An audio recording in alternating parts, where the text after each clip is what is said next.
Hey everyone, how's it going? Forrest here again with another installment of my complete analysis of Bach's 389 chorale harmonizations. Today is episode 10. We're going to be looking at Aus, Tiefe, Not, Schrei, ich zu dir, which roughly translates to out of deep anguish, I call to you.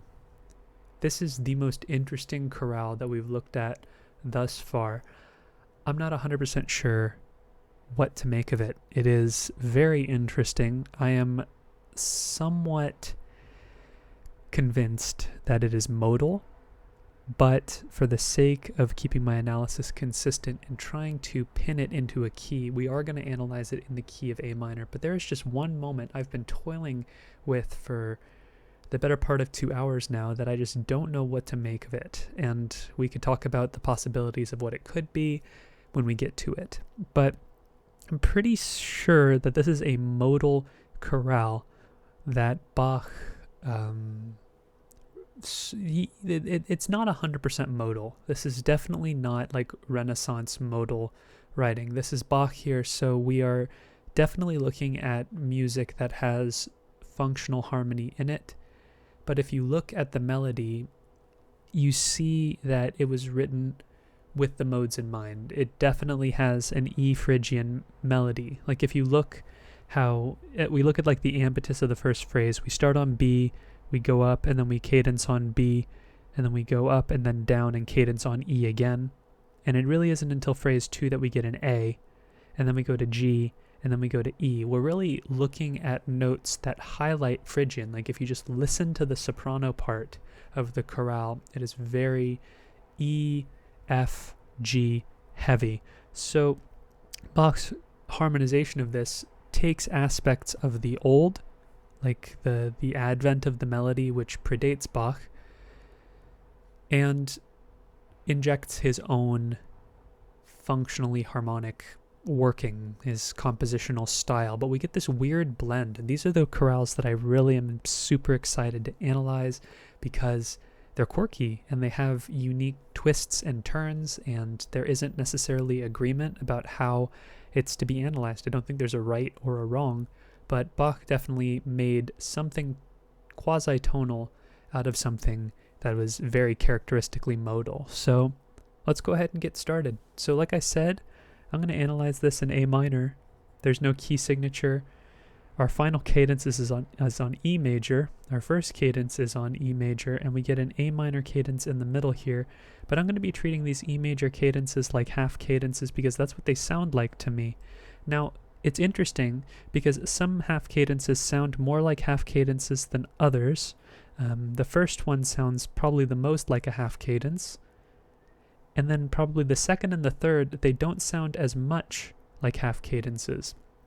But if we look at the way that the cadential structure works in this music, it reminds me a lot about how the music that I learned about in my Renaissance music class during my master's functioned.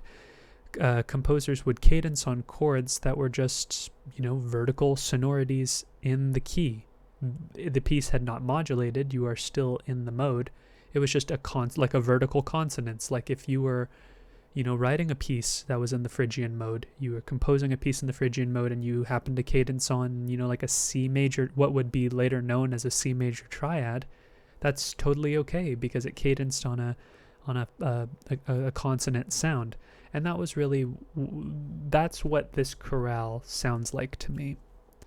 But some of these half cadences, or what I'm calling half cadences, sound more like half cadences than others, even though I'm calling them all half cadences. I kind of, after listening to the chorale enough with that bias in my mind, they sounded more and more like half cadences, even though some may have even sounded more like authentic cadences. But because this is modal vocabulary we're talking about here, maybe the idea of like an authentic cadence isn't quite in the vocabulary yet because it doesn't have all of the constraints. But I would be hard-pressed to have my opinion shifted that, this is more on the modal side than on the tonal side, because there's this idea of dominance. Leading tones are put in all throughout to create harmonic trajectory, and it was definitely conceived in more of a vertical fashion than Bach's predecessors would have conceived it. So anywho, that was a long way too long to talk about. Let's talk about the actual analysis so far. So we start off on a 5-4-2 chord, an E7 over D. Then we immediately go to a 1-6. This is exactly why I feel like we're in A minor as opposed to E Phrygian. The melody has been transformed at this point. It's not, like 5-1 here. It is 2-5. But there is a lot of emphasis on 5, which makes it feel modal. It's like meeting somewhere in the middle of the spectrum. Then we have G sharp, B, D, and then B. This is a G sharp diminished triad in first inversion, and we would expect that to go to an A minor triad, which it does. That's just a 1 chord. Then we have B, D, G, B. That's a G major triad, and there are 2 ways that you can call this. I would call this a 7 if it were to go back to 1 or if it was part of a descending line, but I'm going to call this 5-6 of 3 because of what follows it. It follows 3, which is a C major triad, C, C, E, G. And really this is just a substitution for 7. That's all it is. Because that has 2 of the same notes in common with 7, which would be a G sharp diminished triad. That would be part of the minor falling fifths progression. A, C, F sharp, A. That's interesting. Here we have an F sharp diminished triad. That would be 7 of 7, if I did that right. Yes, 7 of 7. That would be interesting. 7, 6 of 7. Because we have F sharp in the mix, which is interesting. Yeah, that is interesting. This is like a substitute for 6, because if this was F natural, that would make more sense. But it cadences on 5, and that's what gives this cadence the modal feel. Because instead of F going to E, it's F sharp going up to G sharp. It's like oh, you know what? I'm going to change my mind about that one. I'm going to call this 6 diminished 6. That makes more sense, because I was looking at this and I'm like, okay, that's an F sharp. But no, this is a byproduct of the melodic minor scale.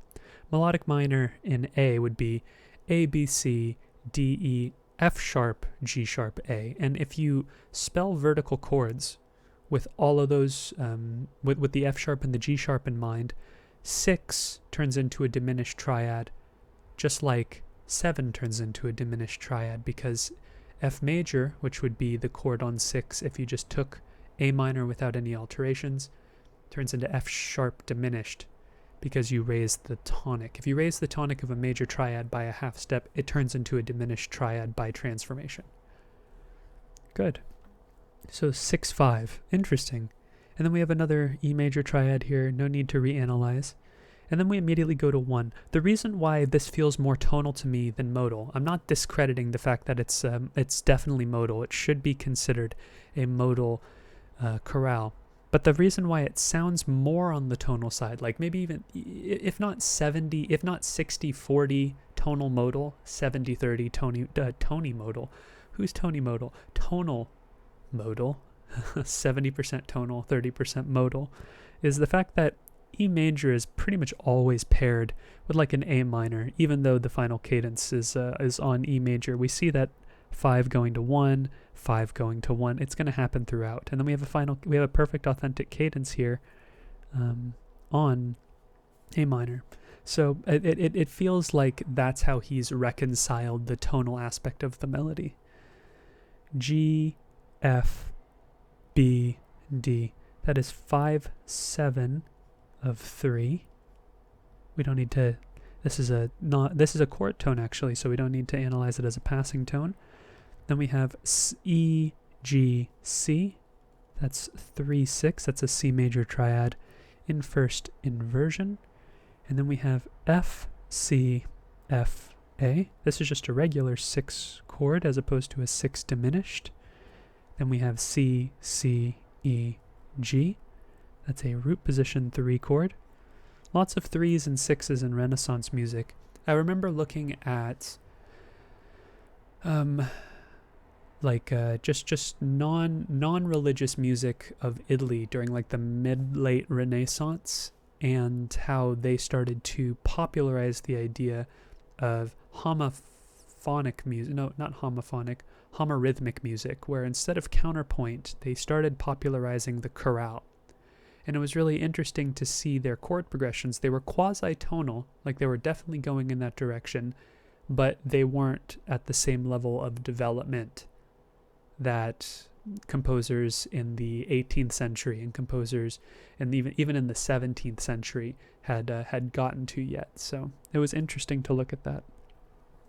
3, and then we have F, A, D, F. That is a 4-chord in first inversion, passing tone in the alto.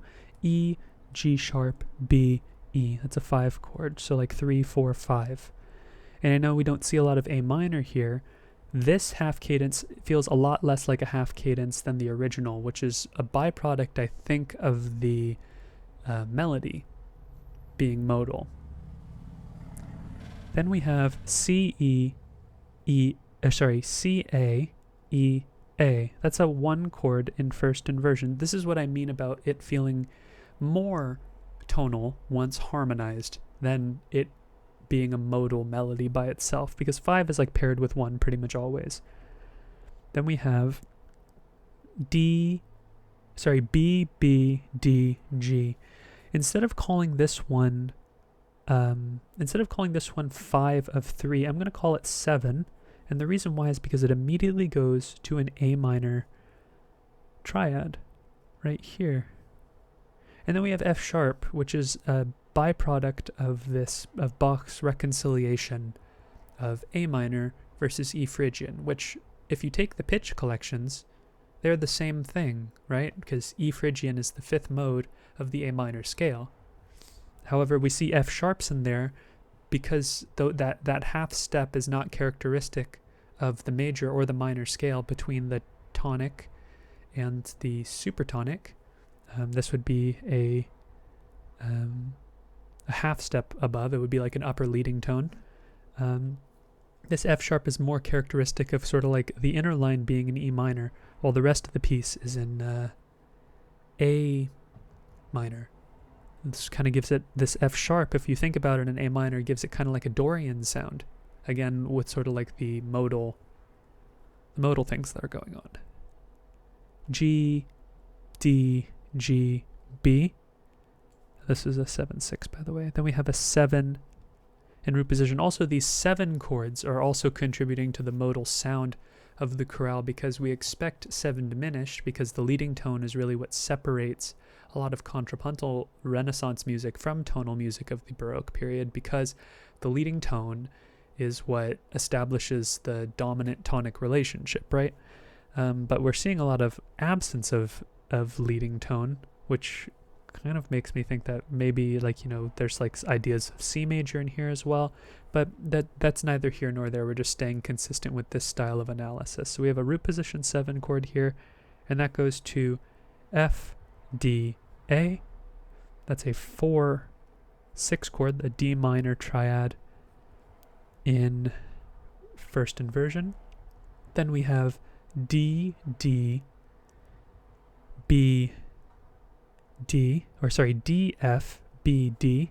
That's a 2-6 chord, a B diminished triad in first inversion. Then we have E, B, G sharp, B. That is a 5 chord, a root position triad where he doubles the 5th. This is interesting. And then A, C, E, A. That's a 1 chord, a perfect authentic cadence in A minor. Then he does the same thing here, where he has the voices sort of go up, sort of mirroring what happens in the A section. And then here is where the analysis starts to get a little wobbly, and I think it has to do with me looking at this through a tonal lens rather than looking at it through like more of a traditionally modal lens.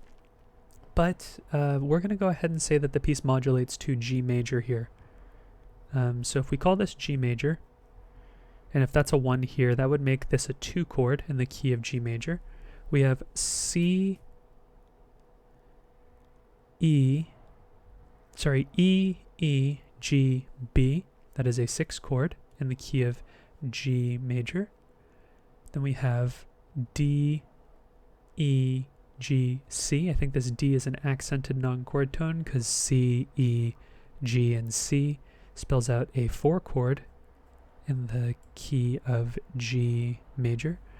Then we have B, D, G, D. That is a first inversion G major triad, so a 1-6. C, C, E, G. That's a 4 chord again, root position. D, F sharp, D, B. I think this is a 1-6-4 chord. This F sharp is it's counterpoint, like I said, and he's just syncopating, offsetting the rhythms a little bit, so the tenor is singing something different than the homophony of the other voices. So 1-6-4, 5-7, 1 in the key of G major. And sometimes analysts use this bracket notation to signify 1-6-4 and its relationship to 5. And then we're going to look at the downbeat of the next system, or little systemlet, C, G, E, C. We're going to say that we go back to A minor here. We're going to call this 3, even though it's 4 in the key of G major. And then we have A, E, C. It's 3 going to 1. Remember, chords that are a third apart from one another share 2 tones in common. So C, E, G, A, C, E. The notes that aren't in common are going to be a 7th apart. So in this case, G to A. Good. E, G sharp, E, B. That is a 5 chord. And then we have F, A, C, A. That is in F major triad, where the third is doubled, even though it's in root position. And then we have C, G, C, E, 6 going to 3. And it's weird because by rule of falling fifths, 6 wants to go to 2, but I'd imagine by like the transitive property, right? Like this idea that a chord, if you can go in one direction, there's no real reason why the chord cannot also go in the other direction, right? So if 3 wants to go to 6 and then 6 wants to go to 2, 2 therefore can go to 6 and 6 therefore can go to 3. So seeing a lot of 3s and 6s used in this proximity to one another, I think this is commenting on that rule. Here, right here, this B flat right here is what threw a complete wrench in my analysis, and it is probably the most interesting point of this entire, the chorale so far, or really the entire chorale in general. This B flat is not something that you would find in an E Phrygian mode. It has nothing to do with anything. It's just a descending line: C, B flat, A, G sharp, E, B. So what is it doing here? This is effectively a G minor triad in first inversion. If this G was an F, this could be like or if these G's were Fs, this possibly could be like a Neapolitan chord, like a flat 2, in preparation for cadencing on the 5, kind of like a half cadence, but it's not. It's a G minor triad. So what could possibly be going on here? There's really no consensus to my analysis here. The only thing that I could think of is like, what would this B flat be doing? Well, E Phrygian is very similar to F major. This is what I was thinking. So E Phrygian is natural notes from E to E, but if you flat the B in an E Phrygian mode, or in the E Phrygian mode rather, you are now in the key of F. So I feel like this might be like a brief, without ever talking about F or directly quoting it. Well, actually, that's not entirely true. We do have F happening right here. So if we look at this F and we call this F1, where's my eraser? Do I even need an eraser? I'll go ahead and erase this. And this was the best thing that I could think of here, looking at it through the tonal lens that I'm looking at. If we call this F1, and this has to do with, I don't have space below, so I'm going to reference it above. If we call this F1, and we treat this fragment right here like a brief tonicization of F major. 1, C, G, C, E, 5, B flat, G, D, G, 2, 6, A, D, F, 6, 6, wait, 6, 6, 4, because it's part of a passing, it's a passing 6, 4. We know that, you might not know this, but 6, 4 chords are used sparingly. We don't see second inversion triads all that often. The most common place we see them is in cadential situations, but we sometimes see them in non-cadential situations when they're treated in particular ways. It's usually when the bass is held or when the bass is part of an ascending or descending line by step. And that happens to be what's happening here, right here. So I'm thinking that this might be like 2, 6 of 6. And then we go, instead of 6, we go to 4, 6, 4. It's kind of like a fake out. It's like a deceptive cadence almost. Like you would expect this 2, 6 to either go to 1, or you would expect this 2, 6 to go to 5, but instead it goes to 6. So our expectations, if we're thinking in terms of F major right here, are kind of squashed. And I don't think it's far-fetched to think that this F is being tonicized right here, but I do think I don't think it's far-fetched, but it is a little bit of a stretch. The thing that F and E Phrygian have in common is that half step between E and F, because E to F is 7 to 1 in F major, and E to F is 1 to 2 in E Phrygian, so it's interesting. But wrapping it up without spending too much time on it, we have a 5, 6, 5 chord here, which goes to 1, 6, which just goes to 1. It's not 1, 6, sorry. We have G sharp going to A, so 5, 6, 5 to 1, and then going to 5 right here for a half cadence, 1 to 5, which makes sense. So wrapping up this chorale was a doozy. I spent, I was looking through the edition. I'm like, wow, this is a shorter chorale. I'm looking forward to it. And then I'm listening to it as I'm programming it into my software. And man, what an exciting chorale to look at. I mean, whatever's going on in this section right here, that's not something you're going to find in a textbook unless it's on the topic of the Bach chorales or modality in Bach's music. Because really, it's like, how are you supposed to make sense of this B flat here? Like, that B flat is just such an expressive, like, lilt. It's like, why not B natural? B natural would make so much more sense there. But he chose B flat, and here I am hundreds of years later analyzing his music and seeing that I have a conundrum because it puts into question my understanding of harmony. And I think that that's really one of the great things about analysis is that, when you come across a unique problem, what might frustrate you because it doesn't fall in line with your expectations challenges you to figure out what's going on. And even though this is not exactly what's going on, that B flat is a special moment. And even if you don't come to a consensus about what the B flat represents in this case, you know that it's a special moment. You know that something different is happening here, and that's what matters. So that being said, aus tiefer Not schrei ich zu dir. I had to practice saying that because it's a mouthful. This was a super interesting chorale to look at, my favorite so far. We have a doozy for next time. It's a really long chorale, so stay tuned. Thanks for watching, and take care.